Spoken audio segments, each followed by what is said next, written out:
আসসালামু আলাইকুম রহমতুল্লাহ। ওমান প্রবাসীদের জন্য বিশাল বড় সুখবর বন্ধুরা। ওমানে বর্তমানে আউটপাস্ট কিন্তু চলতেছে। এটা অনেক দিন যাবতই ওমানে আউটপাস্ট চলতেছে। তবে এই বিষয়টা অনেকে হয়তোবা জানেন, অনেকে জানেন না। তবে আজকে যারা জানেন না তাদেরকে বিস্তারিতভাবে জানিয়ে দিব কারা কারা এই আউটপাস্টের মাধ্যমে যেতে পারবেন, কারা কারা এই আউটপাস্টের মাধ্যমে যেতে পারবেন না। এবং প্রতিনিয়ত কিন্তু অনেক ওমান প্রবাসী ভাইরা আমাদেরকে প্রশ্ন করে যাচ্ছেন যে ভাই, ওমানে কবে সবার জন্য আউটপাস দিবে, অর্থাৎ যাদের ভিসা আছে বা নাই এভরিথিং সবার জন্য কবে আউটপাস দিবে, বা আমরা ভিসা পতাকা জরিমানা দিয়ে কিভাবে আবার বৈধ হতে পারবো, এই বিষয়টা নিয়ে অনেকে কিন্তু প্রশ্ন করে যাচ্ছেন। তো আজকের এই ভিডিওর মাধ্যমে আপনাদেরকে সব কিছু ক্লিয়ারলি বোঝানোর চেষ্টা করব। প্লিজ আপনারা একটু সময় নিয়ে কথাগুলি শোনার অনুরোধ রইল। এবং আমার যদি কোনো কথায় ভুল হয়ে থাকে বা কোনো যদি তথ্য ইনফরমেশন ভুলও দিয়ে থাকি, সেটাও আপনারা প্লিজ কমেন্ট করে ধরিয়ে দিবেন। কারণ আমাদের এক একটি তথ্য ওমান প্রবাসীদের জন্য অত্যন্ত গুরুত্বপূর্ণ।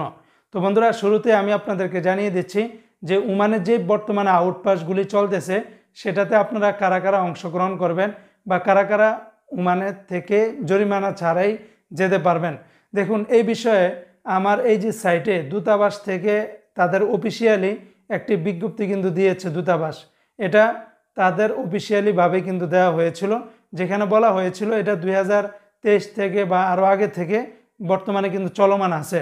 আপনাদেরকে একটু স্মরণ করিয়ে দেই যে 2020 সালে যখন সবার জন্য আমভাবে যখন আউটপাসটি দিয়েছিল, তখন মোটামুটি 1.5 মাস সময় দিয়েছিল শুরুতে। পরবর্তীতে আস্তে আস্তে বাড়িয়ে 2021 সালের গোটা বছর জুড়েই কিন্তু আউটপাসটা ছিল। ওই সময়টার ভিতরে ওমান সরকার অত্যন্তভাবে এত লম্বা সময় ওমানের ইতিহাস আর কখনো দেয়নি। সবার জন্য আমভাবে ট্রাভেল এক্সিট পারমিট নিয়ে তারা কিন্তু সবাই দেশে এসেছিল। তার উপরও অনেক প্রবাসীরা তখন আউটপাসে দেশে আসেনি। সেই প্রবাসীরা এখন কিন্তু 5 বছর অতিবাহিত হয়ে যাচ্ছে। যেহেতু 20 সালে দিছিল, তো 21, 22, 23, 24, 25 সাল আসতেছে। তো আমরা আশা রাখি হয়তোবা 25 সালের শেষে নাগাদ সবার জন্য আমভাবে দিবে। তো এখন কারা কারা এই বর্তমানে আউটপাসে সুযোগটা পাবে, এই বিষয়ে আপনাদেরকে একটু বিস্তারিত বলি।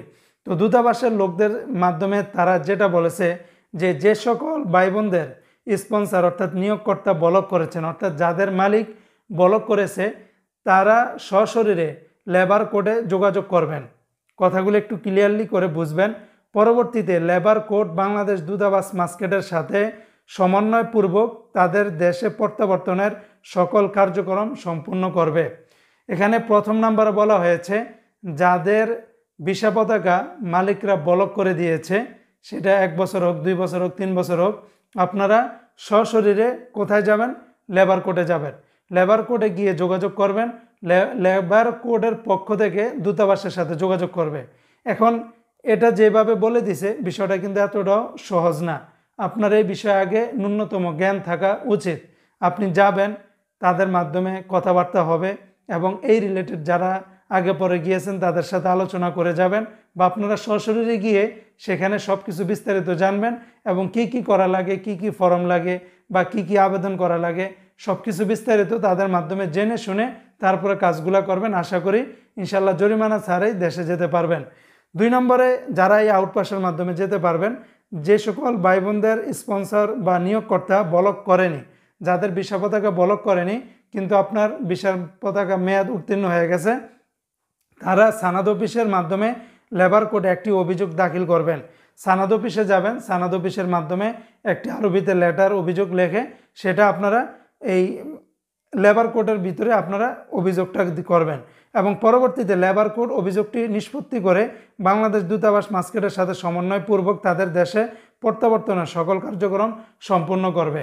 তো বন্ধুরা, আপনারা বুঝতে পারলেন যে বর্তমানে যে আউটপাসটি চলতেছে, এই আউটপাসটি আপনারা চাইলে এটা গ্রহণ করতে পারেন এবং আপনারা চাইলে জরিমানা ছাড়াই দেশে যেতে পারবেন যদি এই সকল সিস্টেমগুলি যদি আপনারা পার করতে পারেন। তবে আমভাবে যারা এই সমস্ত জায়জামালা করতে চান না, যারা লেবার কোডেও যেতে চান না, যারা সানাদ অফিসেও যেতে চান না, ভাই আমি এত হাবিজাবি কোনো কিছু জানি না, বুঝি না, আমাকে আপনি সোজাসুজি আউটপাস দেন, আমি ট্রাভেল এক্সিট পেপারটা নিয়ে চলে যাব, তাদের ক্ষেত্রে বলতেছি ওমানের নিয়মটা আপনারা জানতে হবে। ওমানের সকল প্রবাসীদের জন্য আমভাবে প্রতি 5 বছর পর পর কিন্তু আউটপাস দেয়। কথাগুলো কিন্তু একটু খেয়াল করে শুনবেন, মনোযোগ দিয়ে শুনবেন, ভিডিওটি শেয়ার করবেন যাতে সবাই জেনে উপকৃত হতে পারে। প্রতি 5 বছর পর পর আউটপাস দেয়। সেই আউটপাসটা 2015 সালে দিছে, তারপরে 2020 সালে, এখন 2025 সালে আবার সেই আউটপাসটা দিতে পারে। এটা মোটামুটি আমরা সকল প্রবাসী বাইরে কিন্তু আশা করতেছি। অনেকে বলতেছে যে 2024 সালের এই ডিসেম্বরে দিবে। আসলে বিষয়টা এমন না, 5 বছর পর পরেই কিন্তু দিবে। তারপরে আশা রাখি, দিলে তো প্রবাসীদের জন্য ভালো, না দিলে কোনো কিছু না। তবে আমরা বিগত দিনগুলোতে কখনো দেখি নাই যে আউটপাসের ভিতরে বৈধ হওয়ার কোনো সুযোগ দিছে, এটা কিন্তু আমরা দেখিনি। তারপরে 2020 সালে যে আউটপাস দিয়েছে সেটাতেও তো নিয়মকানুন অনেকটা করা ছিল, যে যারাই আউটপাসে যাবে তারা আগে অনলাইনে আবেদন করতে হবে। অনলাইনে আবেদন করার পরে তাদের যদি অনলাইনে সব কিছু যদি ওকে থাকতো, তারপরে তারা দূতাবাসে লাইন ধরে মানে যাওয়া লাগতো। দূতাবাসে লাইন ধরে গিয়ে ওই পেপারটা দেখালে আপনাদেরকে ট্রাভেল এক্সিট পেপার দিত। আপনারা ওটা ফর্ম ফিল আপ করে আপনাদের ছবি টবি দিয়ে তারপরে আপনারা ওখানে গিয়ে জমা দিতেন। তারপরে আপনাদের ফাইনাল এক্সিট পেপারটা দিয়ে দিত। ওই পেপারের ভিতরে 3 মাস মেয়াদ থাকতো, অর্থাৎ ওই পাসপোর্ট যে আউটপাসের পেপার ওটাই কিন্তু আপনার পাসপোর্ট, ওটাই সব কিছু। ওই আউটপাসের পেপারে 3 মাস মেয়াদ থাকতো। ওই 3 মাসের ভিতরে আপনি যে কোনো একদিন টিকিট কেটে বাংলাদেশে যেতে পারতেন। এটাও কিন্তু ভবিষ্যতে তাই হবে। ভবিষ্যতে হয়তো আরও নিয়মকানুন করা হবে, যেহেতু অনলাইন সব কিছু অনলাইন আসতেছে। অনলাইন রেজিস্ট্রেশন করা ছাড়া আপনারা কেউ কিন্তু আউটপাসে যেতে পারবেন না। আবার যাদের ওমানের ভিতরে কেস মামলা আবিজাবি আছে তারা কিন্তু সহজে আউটপাসের মাধ্যমে যেতে পারবেন না। এই বিষয়গুলো কিন্তু আপনার মাথায় রাখতে হবে। বর্তমানে দুবাই আউটপাস চলতেছে, অনেক প্রবাসী ভাইরা ওমান ছেড়ে দুবাই যাচ্ছে। আপনারাও কিন্তু চাইলে অনেকে এই রিস্ক অনেকে নিচ্ছে, অনেকে আসতেছে, অনেকে সাকসেস হচ্ছেন, অনেকে আবার সাকসেস হচ্ছে না। তো এই বিষয়টা আপনারা খুব মনোযোগ সহকারে বিষয়গুলো দেখবেন। তো বন্ধুরা, আমরা যেটা মানে জানতে পারি যে 2025 সালে সবার জন্য উন্মুক্তভাবে আউটপাস দিতে পারে, এটা আমরা আশা রাখি। তবে পাশাপাশি যদি বৈধ হওয়ার যদি সুযোগ দেয় বা জরিমানা মাপটাপ করে দিয়ে যদি কোনো মালিকের আন্ডারে যদি ভিসা লাগানোর যদি সুযোগ দেয়, তাহলে এটা হবে আমাদের প্রবাসীদের জন্য অনেক বড় বড় ধরনের একটা সুযোগ। সেই সুযোগটা আপনারা হয়তো কাজে লাগাবেন আশা করি। আর যদি কাজে না লাগান তাহলে জরিমানা ছাড়া দেশে আসতে পারবেন। আর এখন বর্তমানে যে সিস্টেমটি চলতেছে, এই সিস্টেমটির মাধ্যমে আপনারা চাইলে লেবার কোডের সাথে বা সানাদ অফিসের সাথে যোগাযোগ করে দূতাবাসের সাথে সমন্বয় করে তারপর আপনারা আউটপাসের মাধ্যমে আসতে পারেন।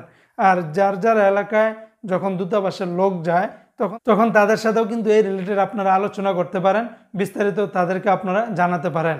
তো বন্ধুরা, এই ছিল আজকের এই মূল আলোচনাটি। এই বিষয়ে আপনার কি মতামত জানাতে ভুলবেন না ভিডিওর কমেন্ট বক্সে। ইনশাআল্লাহ পরবর্তীতে আবার কোনো আপডেট নিয়ে হাজির হব। আসসালামু আলাইকুম ওয়া রাহমাতুল্লাহ।